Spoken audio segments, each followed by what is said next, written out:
Hey everybody, welcome back to another episode of Call It RevOps. Today we're going to be talking about revenue forecasting myths busted, why your numbers might be lying.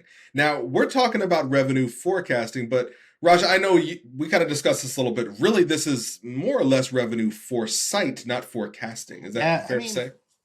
so we and just FYI, if you're tuning in, like we just got done talking about this, right? Now, in the RevOps space, there's forecasting, and as a company, you forecast revenue based off on what you've done. That's 100% still the case. But I think the thing that we, Akane and I were talking about right before we literally hit the record button on this was me coming up with some weird term. I'm like, I should really be like foresight when it comes to revenue operations in the RevOps space. Last week's episode, we talked about what it takes to be a RevOps leader.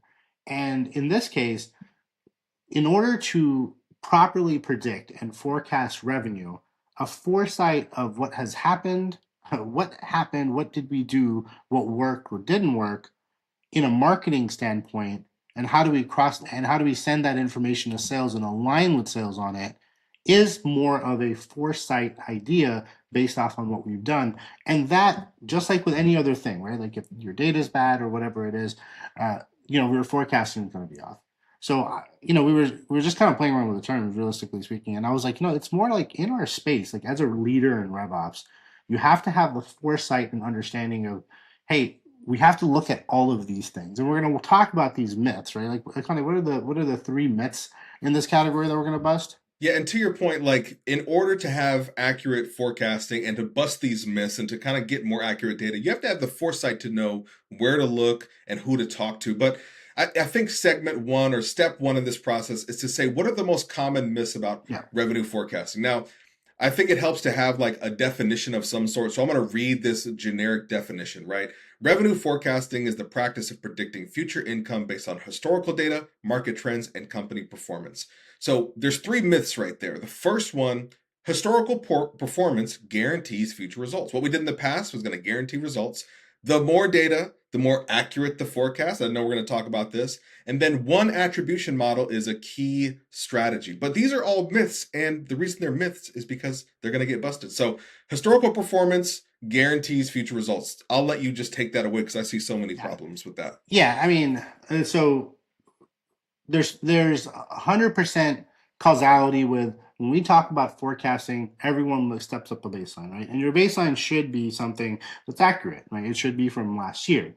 But one of the things when it comes to forecasting or having, and I'm going to probably use these terms interchangeable because I like the word foresight, is that in order to forecast properly, you have to understand what's in the past is in the past. We can reference that data, but we cannot guarantee future results based off on that data. It is an assumption, right? So when we talk about, we've talked about hindsight versus foresight, being able to understand what's occurred in today's kind of economy, in today's world. Things are changing so dramatically that those are all becomes baselines, right? Like, and Yeah. when we talk about historical performance, we're saying this has worked before. We saw X amount of return in this. We are looking to get X amount of return for future results. Yeah. Imagine creating a revenue forecast without the foresight, if you will, Yeah, for pre, post, and in between COVID. Imagine yeah, saying historical performance in 2020 is going to determine performance in 2024. It wouldn't make sense, right? It would yeah. be totally nonsense. And the second one is kind of like my biggest pet peeve is like we live in a world with a lot of data, and generally, the more data, the more accurate the forecast. That's actually been busted. It's been busted multiple times across multiple different, planes of existence, if you want to say. And the reason being is because the more talking points you have, and the more things you have to discuss on what we should do. Right? Did all these web visits really lead to X amount of revenue, and are we going to forecast that now because of it? And that's not the case, right? Because we've identified before, and even the previous conversation with Devin, and a couple other videos where we talk about that there's elements that you just can't track, right? There's elements of brand awareness that you're just not able to categorize. So we're realistically only categorizing what is recorded, and that's why I say the more data is it has already been busted that the more data you have, kind of like Biggie Small, more data, more problems.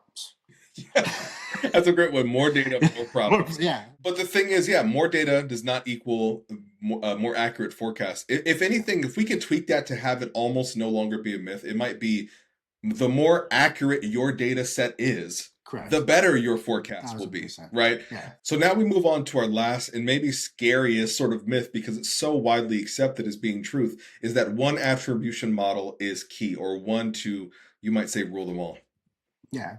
And I think we talked about this a lot, right? Like there is the whole idea that when attribution first became a form of reporting, I want to say maybe 5 years ago, maybe 6, 7 years ago, 2018, 2019, somewhere around there where it generally kind of took off, is that we had multiple attribution models. Like, one of the most dominant ones for B2C companies was just the first touch model. Hey, what did they leave an impression on? And maybe what did they convert on? And that's it, because ultimately we know that they're going to purchase after that, or they're going to do, there's no sales model. There's nothing post what is the impression that they clicked on and what did they convert on. B2B kind of went down this landscape of, well, marketing is marketing. So let me deal with the W-shaped attribution model, which means that we're going to measure everything up to opportunity creation, because at that point we hand it out to sales and it's their job to close it, right? So all I'm saying is that these attribution models and these concepts have changed over time. It kind of goes back to the first one, right? We cannot measure, we cannot say that your attribution model today that you choose is accurate, let alone 6 months to a year ago, or even 2 3 years ago. So when we talk about one attribution is model is key, and it's a myth. Like everything is a custom attribution model, or a custom form of attribution. What is the end result that you're trying to report on? That's what the model that's going to give you the correct data and the most accurate responses. Yeah, I could only imagine, uh, a B2C retail company trying to go for a W-shaped model or something like that, with no right? Or sales with no sales teams at yeah, all. the chat bot or, the resell or something like that is that Well, I second mean that's part. such a good point, right? Like Yeah, yeah, even that's like true. And today, chatbots, right? Like yeah, yeah, chatbots weren't around when the whole the entire idea of like attribution kind of came to be. Like, there were no such thing as chatbots. Like yeah. you can, Maybe I'm eating my I words a bought little bit. shirts. Yeah, right. Yeah, I bought shirts off of chatbot the other day. there you go. Because yeah, you can just literally purchase, like that did not exist, right? Hmm. So the idea that even now, if you think about the idea of the U-shaped model, the lead creation model, or the first touch model, whatever variation that you're used to, is where is a chatbot? Is that an Yeah, impression or is that a lead creation? Because it could technically be both at the same time, but it also could be an opportunity closed one, right? Like yeah. there's just so many differences, and this is why I would say, like, the three myths that we kind of talk about, like historical performance, it's not going to guarantee future results. Technology is changing at such a rapid pace, right? The more data is definitely not going to make you forecast better. And one attribution model, that's just not how it functions anymore. Like, we have to have multiple models that are highlighting multiple things.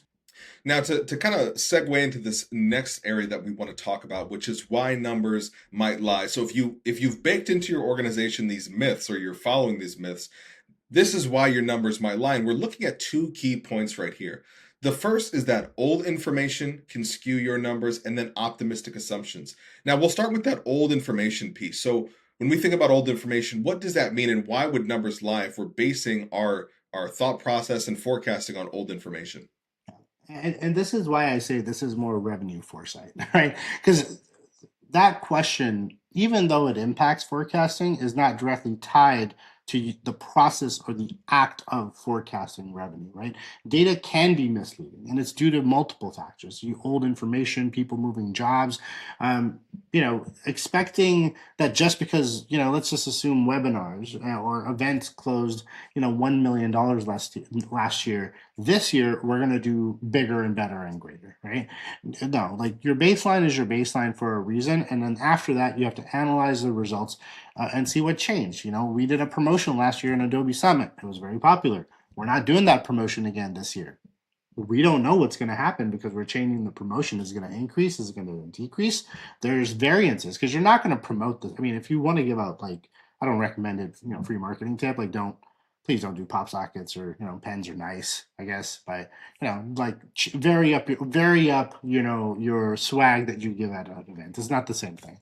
But there's so many consistencies of who are the people? Are they still in the same position? And that's why I said, at the very beginning, like, this is like this borderline between revenue foresight in the RevOps space and actually being able to predictably forecast revenue are conversations that need to be dissected out, like that needs to be dissected out separately almost, because in order to understand the change, you have to know what's happened. And if you weren't in the role when you did the event last year, then you're not going to know what's going on this year. You're just going to base it on the numbers. Yeah, and one thing that kind of can lead to that, I think, if you're using old information, pairing it with these optimistic assumptions, the old information, everything's going to perform even better this year. Optimistic assumptions could also lead into technology, and we encounter this a lot where someone who is looking to implement a new solution, C-suite exec, someone that's a higher leadership member, they say, oh, if I plug in this piece of technology by the end of the year, we're going to hit our revenue goals and everything's going to be wonderful because of what I was sold. So being overly optimistic is a bad thing. Is that fair to say? I wouldn't say it's a bad thing. I think it's a good thing.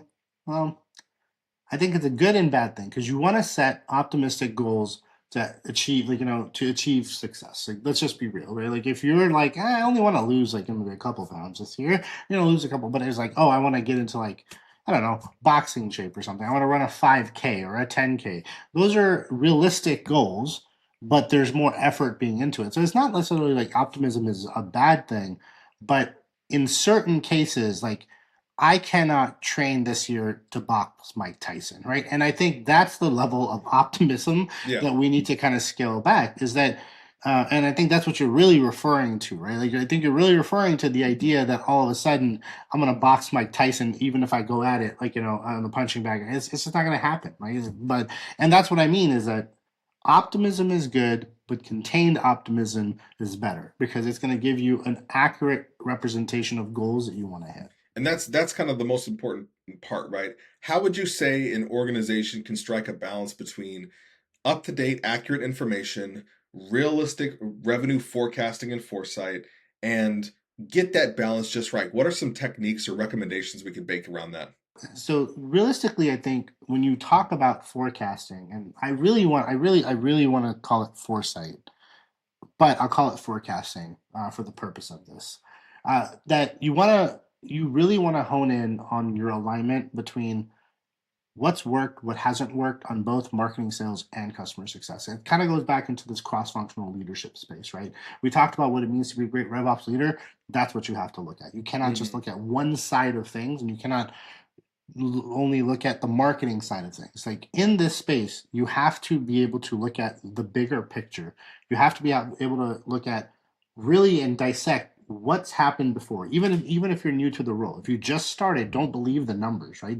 Always double check. Always look at how we achieve those numbers is just as important as achieving those numbers, right? Mm-hmm. You have to focus on these indicators rather than just solely relying on reports and data, right? I mean, reports and data will give you the finalization and the outcomes. They do not give you the lead up to what's occurred, right?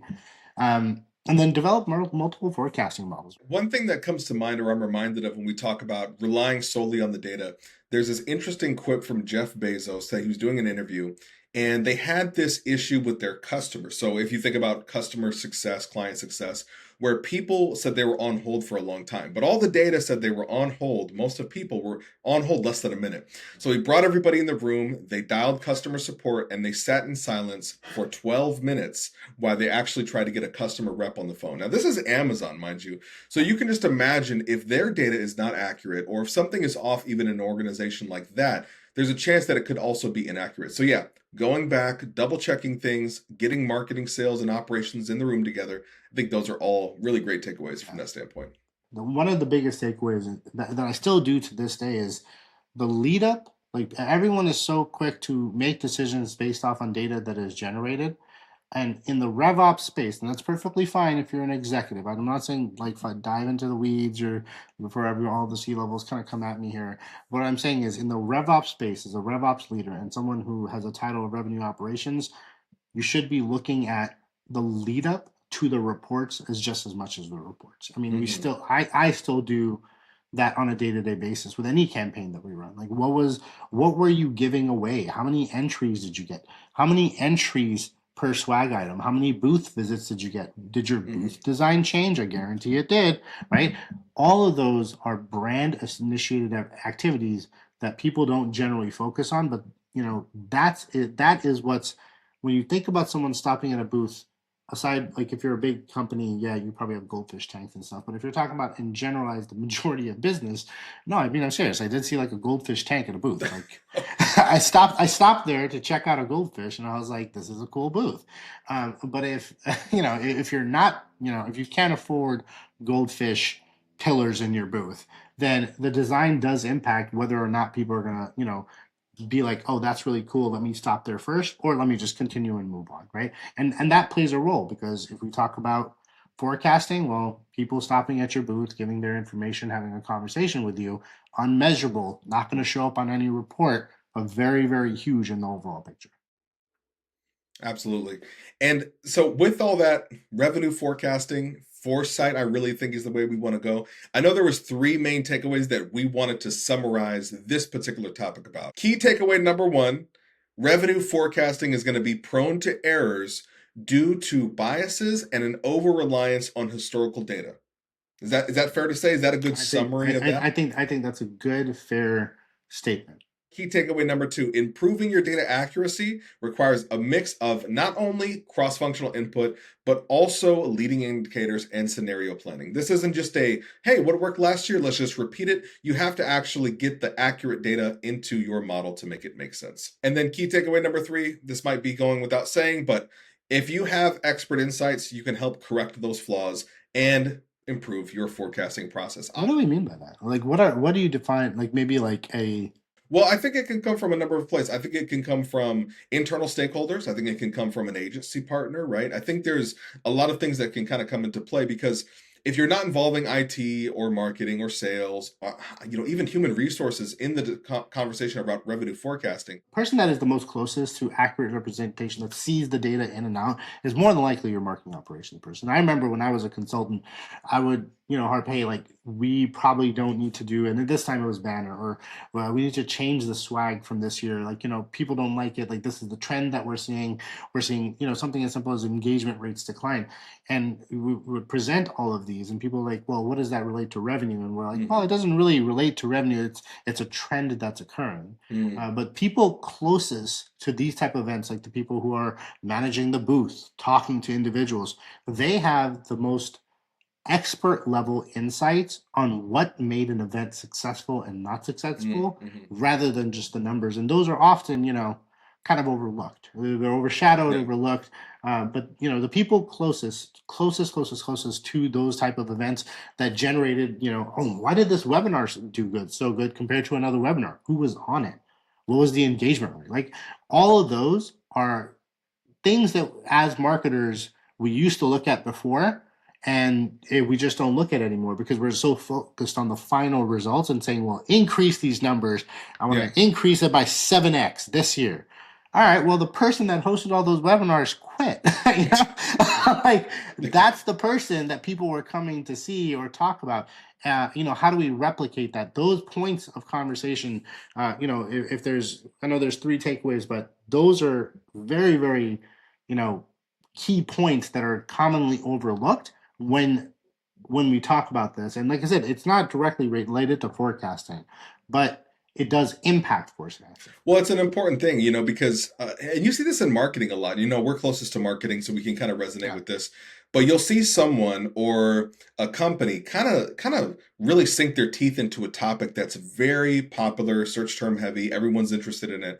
But then 6 months later, when the buzz has died down, their teeth are still kind of sunk into it, and it makes you Yeah, wonder, they're still why are we still talking about ChatGPT for writing social content, right? There's like we got to get deeper in this kind of stuff, but with that being said, thank you guys so much for tuning in as we kind of went through this idea of myths busted, why your numbers might lie.